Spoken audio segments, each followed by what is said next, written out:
She once believed that love was something you proved by enduring it, by staying quiet when words cut too deep, by convincing yourself that laughter at your expense was just joking. With him, every day felt like standing under a soft rain that slowly turned into a storm.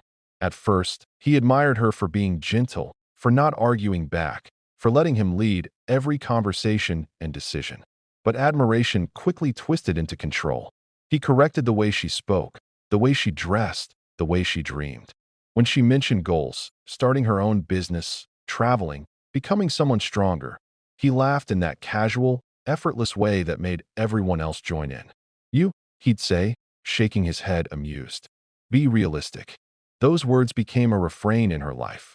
At dinners with friends, he told stories that painted her as clueless and lucky to have him. People laughed, glasses clinked, and she smiled along, feeling smaller each time. At home, the laughter continued, quieter but sharper. He reminded her that without him she'd struggle, that he was the reason she was stable, that no one else would put up with her sensitivity or ambition. Slowly, she began to doubt her own thoughts. She stopped sharing ideas. She stopped arguing. She started measuring her worth by his approval, and when it didn't come, she assumed she had failed. Even when he hurt her with words, he always followed it with a smirk, as if cruelty were cleverness. You're too serious, he'd say. Learn to laugh at yourself. And so she did, even when it burned. The final months were the worst. He grew bolder, crueler, because he sensed her weakness. Every mistake became proof of his superiority.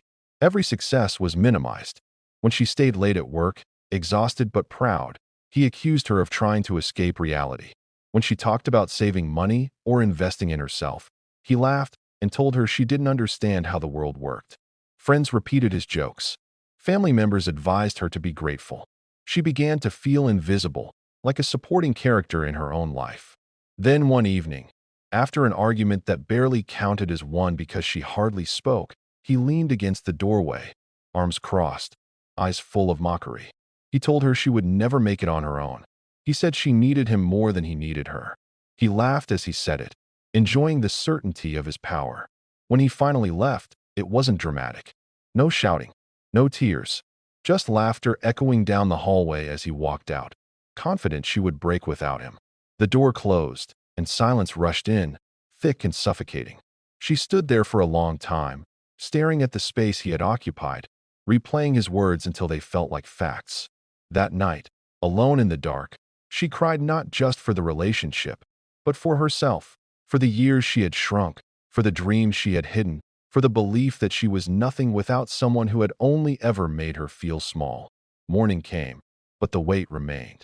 She moved through days like a ghost, doing what was necessary, avoiding mirrors because she barely recognized the woman looking back. His voice lived on in her head, mocking her whenever she considered trying something new. Yet beneath the exhaustion and grief, something fragile but stubborn remained.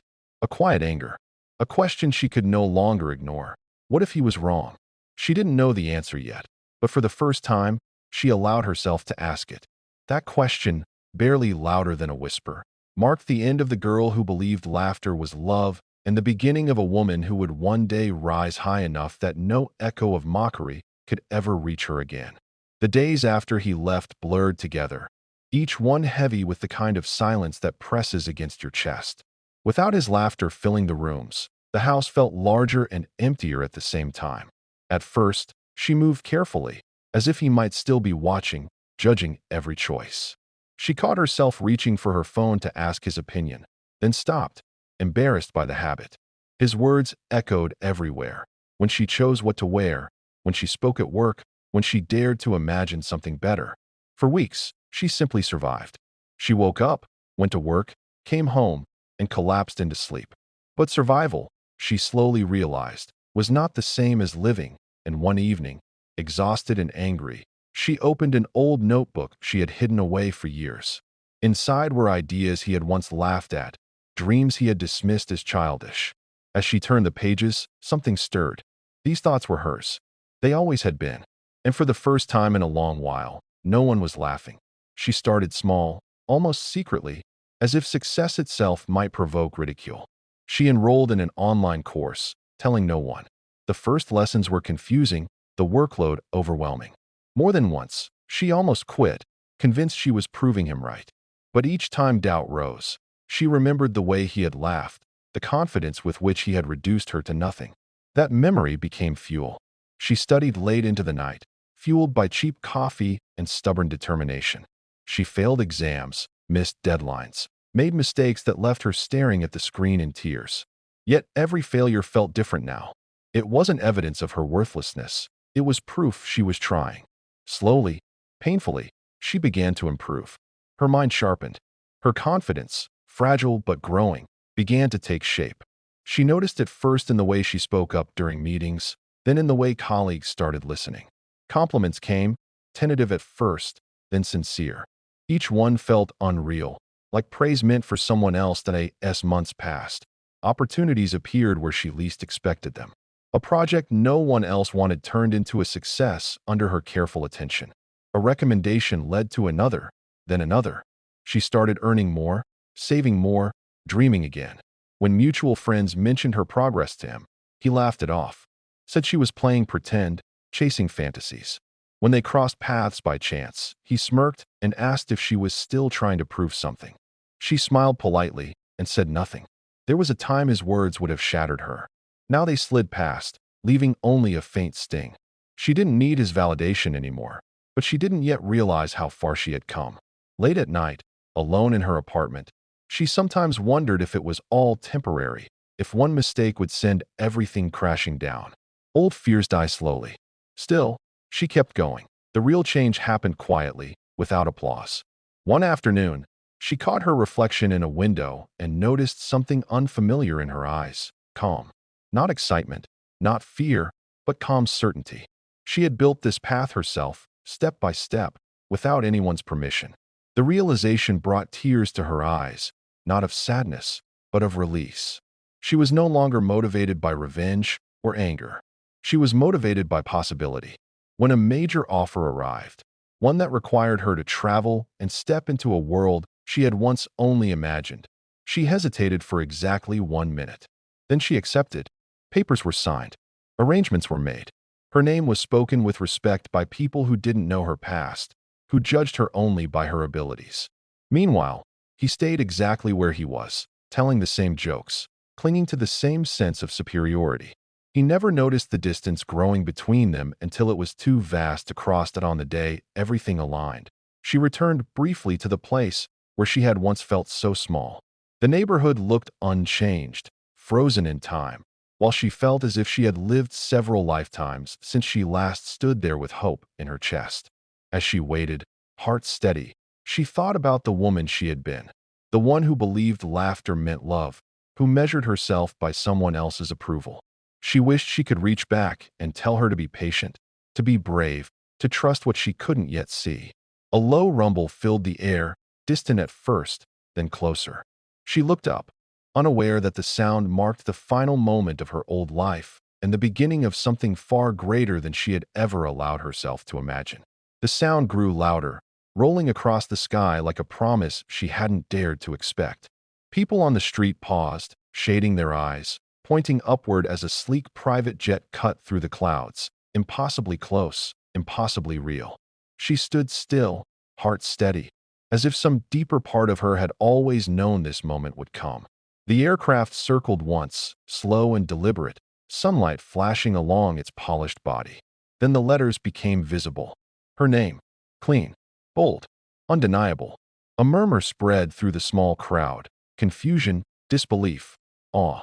Someone laughed nervously, assuming it was a coincidence. But she didn't laugh. She simply breathed, feeling years of doubt loosen their grip. Nearby, he stood frozen, eyes fixed on the sky. At first, he smirked, convinced it was a joke, fate teasing her one last time. He laughed out loud, making a comment about luck and fantasies.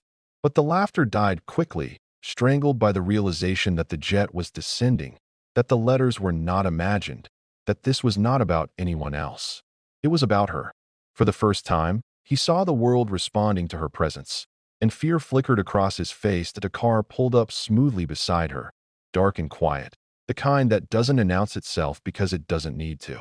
The door opened, and a driver stepped out, respectful, calm, saying her name as if it were something valuable. Conversations stopped. Phones came out. Whispers turned sharp. She walked forward, each step grounded, her posture relaxed in a way that surprised even her. She passed him without slowing. He tried to speak, stumbled over a word that never formed. All the confidence he once wore like armor slipped away, replaced by disbelief and regret. In that brief moment, she understood something clearly. This wasn't victory over him. This was freedom from him. As the car drove her toward the airstrip, memories surfaced, not painfully, but like old photographs finally placed back in a box. The nights she cried quietly. The mornings she doubted herself. The voice that told her she was nothing. It all felt distant now, like a story she once heard about someone else. The airstrip. The jet waited with its door open, stairs gleaming under the sun. Inside, everything was quiet and spacious, designed for comfort, not spectacle. She stepped in and was greeted by a man who rose to meet her, his expression warm, his respect obvious. He didn't comment on where she came from or who doubted her. He spoke only about the future, about what they would build next, about how her ideas had already changed more than she realized. As the jet began to move, she buckled in and looked out the window. The ground slowly pulled away, houses shrinking, streets becoming lines, people becoming dots. She felt no urge to wave, no desire to look back for validation. Instead, a calm pride settled in her chest. Not loud, not arrogant, but solid. This height wasn't borrowed. She had earned it as the plane climbed higher. She closed her eyes briefly, letting the hum of the engines steady her thoughts. She thought of all the women who had been laughed at, dismissed, told to be smaller, quieter, more grateful. She thought of how easy it is for doubt to sound like truth when it's repeated often enough. And she thought of the quiet work it takes to rebuild yourself when no one is clapping yet. When she opened her eyes again, the world below looked different. Not because it had changed, but because she had. Somewhere far beneath the clouds, he would tell the story his own way, insisting it was luck, exaggeration, coincidence. He would laugh again, because that was all he knew how to do when faced with something he couldn't control. But his laughter no longer mattered. It couldn't reach her here. The jet leveled out, the sky stretching endlessly ahead. She smiled softly, not for anyone watching, not for proof or revenge, but for the woman she had become. The one who learned that the most powerful response to mockery is not anger, but growth. Not words, but results. Not looking back, but rising so high that the past fades into silence. When the jet touched down hours later, the world waiting for her felt entirely different from the one she had left behind. The air was warmer, lighter, as if even gravity behaved differently here. She stepped onto the tarmac with a calm confidence that once would have felt impossible, her footsteps unhurried, her shoulders relaxed. This place was not just a destination, it was a threshold. Meetings followed, then more meetings, conversations filled with possibility instead of doubt. People listened when she spoke. They asked questions. They took notes. No one interrupted her with laughter or skepticism. No one suggested she should be grateful just to be present. She realized then how deeply she had been conditioned to expect resistance, to brace herself before every sentence. In this space, she didn't have to fight to exist. She simply did. Each agreement signed, each plan approved, felt like another quiet confirmation that she had been right to believe in herself when belief was hardest. Days turned into weeks, and the rhythm of her life transformed. Mornings began with purpose instead of anxiety. Challenges still appeared, but they no longer felt like verdicts on her worth. They were problems to solve, steps to climb. She handled negotiations, led teams, made decisions that affected more than just herself. Responsibility sat comfortably on her now, no longer a burden but a sign of trust. In quiet moments, she sometimes thought about the girl she used to be, the one who mistook endurance for love and silence for strength. She wished she could sit beside her, place a hand on her shoulder, and tell her that none of the laughter had been truth. That one day, the same world that mocked her would make room for her success. These thoughts didn't bring sadness anymore. They brought gratitude. Far away, news traveled. Photos circulated. Her name appeared in articles, in conversations she wasn't part of. People who once ignored her suddenly remembered her kindness, her potential, her presence. Messages arrived from the past, Curious, congratulatory, apologetic. She read them without urgency. Some she answered politely. Others she left unread. And then there was his message. Short, casual, as if nothing had ever happened. As if laughter hadn't been used like a weapon. She stared at it for a moment, surprised not by what he wrote, but by how little she felt. No anger, no satisfaction, just distance. She closed the message and set the phone aside. Closure, she realized, wasn't a conversation. It was a state of mind she had already reached. One evening, alone on a balcony overlooking a city glowing with possibility, she reflected on everything that had led her here. The pain that once seemed unbearable had shaped her endurance. The doubt that nearly broke her had sharpened her focus. Even the laughter had played its part, pushing her to prove something not to others, but to herself. She understood now that success wasn't revenge, it was release. It was waking up without fear of being diminished. It was choosing yourself again and again, even when no one else does. The sky stretched wide above her, and for the first time in her life, it felt like it belonged to her too. Somewhere else, in a much smaller world, he would still be laughing, still telling stories that placed him above others. He might replay that day in his mind, the jet, the name, the moment reality shifted beyond his control. But whether he understood it or not no longer mattered.